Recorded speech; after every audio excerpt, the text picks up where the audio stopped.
ำอ้อยเด้อจ้าพี่น้องเฮ็ดตั้งแต่เมื่อวานนี่เนาะเมื่อนี่นะเมื่อน่ะก็ลืมเอาขึ้นไว้ตู้อยู่พากันปั้นเมื่อวานนี่พี่น้องมื้อนี้ก็คือสิพากันไปเฮ็ดโรงทานเนาะสบายดีเอาคนน้อยคนใหญ่เอาขึ้นไว้ตู้นะมันลืมเอาตัวเขาตั้งไว้นะฮะมันนี่จะไม่ใช่เอาได้เลิกได้ยามแล้วจ้าสบายดีตอนสวยพี่น้องตอนนี้เป็นเวลา10 โมงเนาะเดี๋ยวสิพากันยกน้ำอ้อยไปวัดตอนนี้เพิ่นอยู่วัดนะเพิ่นกำลังเฮแหละเฮ้ละบ่เขาเฮแล้ว36เฮ้ยโอ้ยอย่าปล่อยกันอย่าปล่อยกันนี่สิไปเอาบุญตุ้นยับออกมีแต่แม่เด้อมือนี่บ่มีพ่อนะสวยนี่พี่น้อง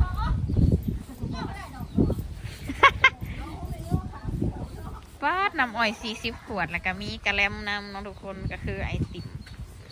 อีกอันหนึ่งค่ะ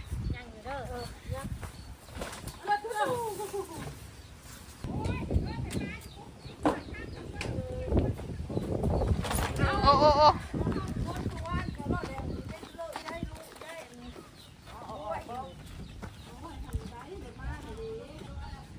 ผู้ใดผู้ไปแล้วเป็นล่ำรถเพราะว่าเขามือจะมากกระสอบนึงชอบมาอัดเลยมาอัดมันก็อัดได้เลยน้อยเดียวมันก็ยังอยู่ข้างสอบนั่นน่ะต้องใช่แล้วน้อยมันบอกเพิ่มมันกระเทินนั่นเด้โอ้ยมันบดแต่10 ขวดอันนี้นะแม่นอีเมลเรามาใส่4 อันไป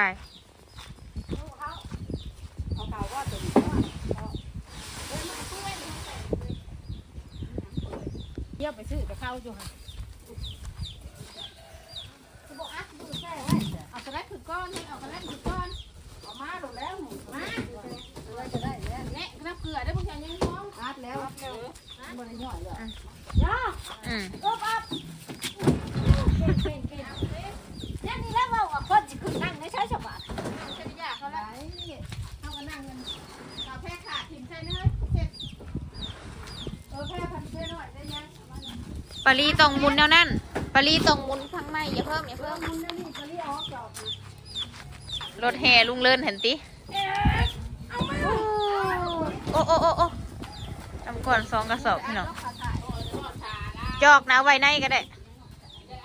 แล้วมันมาจากนั่งเขาว่าแม่นอยู่เต็มแล้วรถคันนี้นะ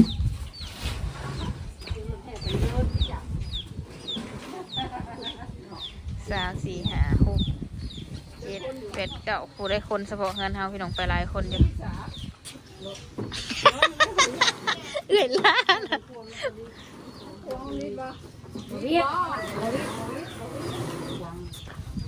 นี่นั่งอยู่เด้อใครกินอันนี้นะเอามาชิดอันนี้บ่ได้บ่ตัวนี้นะพาอยู่วัดก็ได้โอ้ยถูกอันตักสิก็ใช่เนี่ยเฮ็ดก่อนใช้เชือกนั่นแหละเนี่ยตักมึงก็เข้าเนี่ยตักจะพยังชิบแล้วเอาแล้วใส่หันในตัวมึงก็บ้าปรีกูดูเดี๋ยวตักกะแล้วเอายังตักกะแล้วเอายังเอาช่องหันนี่ว่าคอยป้อนในลงนะหันป้าโอ้หมอเนี่ยนะคอยนะอีกเนี่ยกินทานฟอดกี่ฟุตที่จริงมันไงดิพี่น้องแต่ว่าในนี่คือบ่ไงอยู่บ้านห้ามเลยแล้วเลย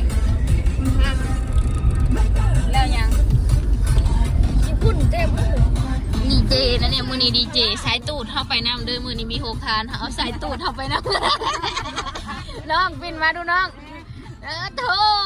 ดิเขาจะเอาสายตูดเข้าไปรออยู่ว่าทุกมือนี้ไปปล่อยวะออกปล่อยสายตูดก็เห็นเท่าอ่ะอะไรอยู่วัดน้ำพวกเขายังไปอยู่เลยเจ้าบ่ได้อันนั้นบ่ทำมือนี้วันเสาร์เนาะค่อยลืม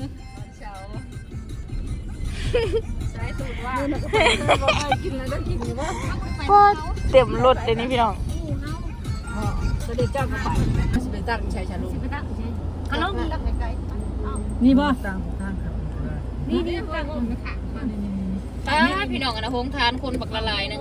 จะไปเยี่ยมเขาทำนะป๊าด ลูก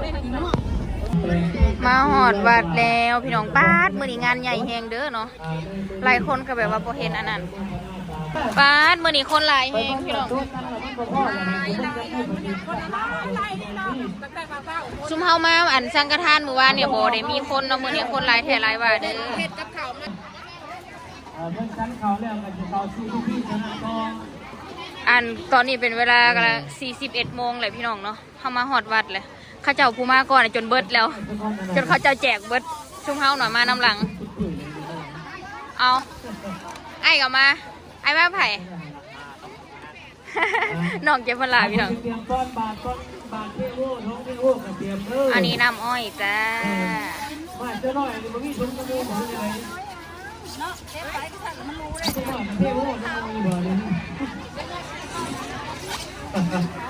โบได้มีแต่ของเฮาแต่ของเขาเจ้าน่ะแจกเบิดเรียบร้อยทุกคนป้าโถแทงเป็นว่าไงเขาว่าสิมาตูดเขานะมันเบิดเลยเอ้ยว่าแล้วมันเบิดแล้ว5 บาทคนลอยเรื่องก้อนเด้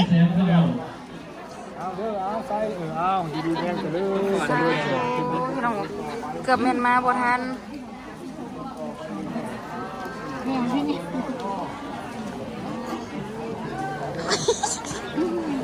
หมอมอยากมาพี่นี่เรื่องมานั่งนี่ทางเราสาธุ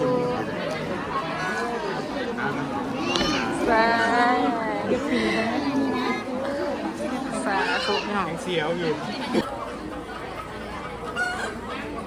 จนเพิ่นแห่กองบุญแห่ยอดซอขาแล้วเนาะแล้วก็คืออันนี้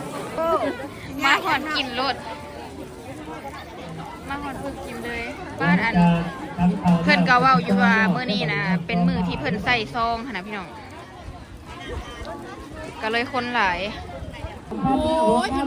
มาหอดแล้วก็บ่ทันได้แจกซ้ำเฮาก็กินก้อนหมูในผู้บ้าน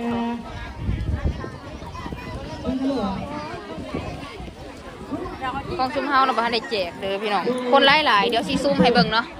เพราะว่าคนเขาเจ้ารุ่นไปโม่และเจ้าบ่อยากเบิ่งแน่คนเขาเจ้าหุ่มจนบ่เห็นโฮงทานอันปารีพาน้องทำแปลวเขาจีพี่น้องมาแล้วเจ๊บ่ได้กินดอกคันไปยายลี่บ่เอามาให้นะบาดแตกต่างกันหลายพี่น้องกับเมื่อวานนี่เนาะหลายคนว่าในไซคือบ่เห็นรถเพราะว่าส่วนหลายพระเพิ่นก็คือใส่ซองแล้วเพิ่นบอกวันที่ว่าส่วนหลายเป็นมื้อนี้เนาะมื้อที่ยกยอดสภาคนก็สิมาหลายแน่แล้วก็อยู่ทางทางศาลาทางในนี่ก็คือเต็มเนาะทางที่น่ะก็เต็มพี่น้องรถน่ะจนให้ไปจอดอ้อมวัดทั้งคู่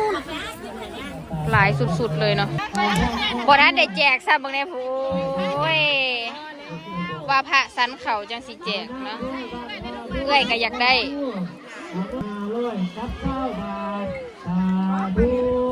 อันนี้ลูกหลานหูจักกันพี่น้องชุมพรอำเภอทงทานหักเบิดแล้วอยากน้ำอ้อยได้ไหมใหญ่เราอยากน้ำอ้อยกำลังกันเย็นแล้วเกินนึงนะเย็นแล้วมันก็โบแก้วคล้ายๆตักไอติมแล้วก็ยมมาตักแกงโคชกอยากใครนะโคชกมาเด้อกินข้าวเพนจ้าอยู่วัดแซ่บบ่เอ้ยตั้งแต่มาคอยให้เจ้ากินไป2 ยกแล้วได้กินอยู่มาตื่นมาสวยนะ8 โมงเช้าแลเดี๋ยวเงินมันจะที่เอามาวันเบิร์ดก็มีเอาไว้มาโมน้ำลังก็ได้เฮาไก่อยู่เนาะ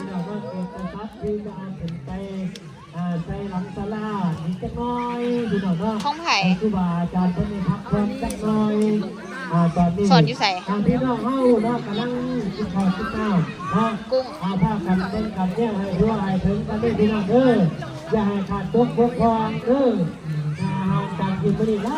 นข้าววัดเนาะแซ่บบักคักคนก็หลาย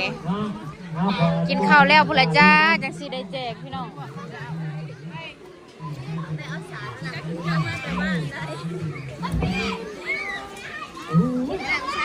ไปขโมยซองอยู่พุ่นบ่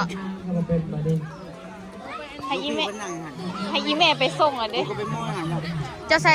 ซองเท่าไหร่ ว้าวดีข่อยใส่500ข่อยคิดแล้วคิดอีกข่อยใส่น้อยโพดบ่ข่อยว่าเฮาอีแม่ใส่นำบ่ของเฮาบ่ได้มีไผรวมเพราะมันเป็นซองส่วนตัวรวมอีแม่โมนำเป็น600อันผู้เลิกกินมากับมาเปลี่ยนเด้อนั่งอยู่นี่แหละเห็นยังเรากินข้าวบ่บ่อยากมันไปหลอกกินโฮมทานอิ่มเลยมันมาตั้งแต่สาวๆพวกเบิด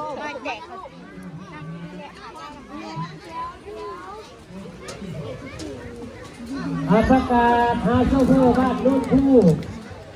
ทำคือบอกกินโอ้ยอุตส่าห์เอาใส่ตูดมาแล้วพี่ก็ยอดเป็นตัวทั้งนาคาราด้วยพี่น้องเด้อนะพี่เป็นสรุปยอดในท่านเงินต่อยอดตรงนี้เราพี่น้องห้องตัวอย่างตัวตาทำผู้เรียบรีบนับเข้าเดียวเขาสิไปขายตลาดเอียงได้ยอดเงินอยู่เป็นเงินบาทพี่น้องเป็นเงินบาทก็ค่าเพื่อนเลยเนาะที่ว่าได้ยอดเงินกีบตอนนี้ได้อยู่ไปเอาของวัดก็ได้ไปแล้วนะเขาลูกแต่กินเข่านะอายุใกล้พ่อจะกินแค่ข้าวแล้วกินพ่อแถวนี้เขาก็บริเวณค่ายืมมาห้องเขานี่ยอดเงินอยู่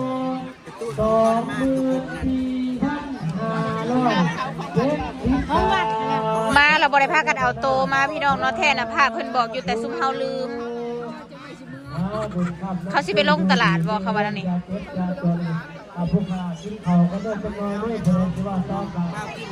คนหลายเด้อพี่น้องเด้อนี่เนาะถ้าเบิ่งจากเมื่อวานนี่บ่มีคนมื้อนี้เบิ่งเอาเลยเพราะว่ามื้อนี้เป็นมื้องานเนี่ยล่ะเต็มเบิดตามมุนรถอะไรอีหรอนั่นขายเครื่องก็มีเลยโรงทานน่ะหลายๆแต่ว่าเฮาบ่ได้ไปหาหรอกเพราะว่ามาเขาจะแจกแล้วเบิดแล้วสาธุจ้า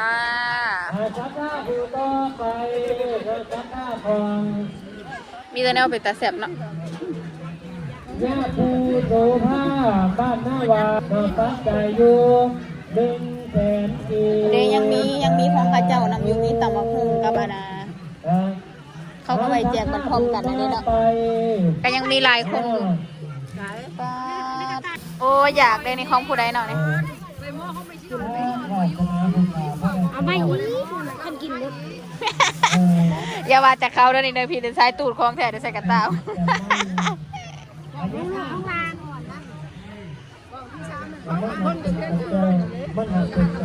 โอเคทุกคนพอกันคลิปหน้าเด้อจ้าถ่ายแจกเนาะสบายดีเอาบุญน้ำกันจ้า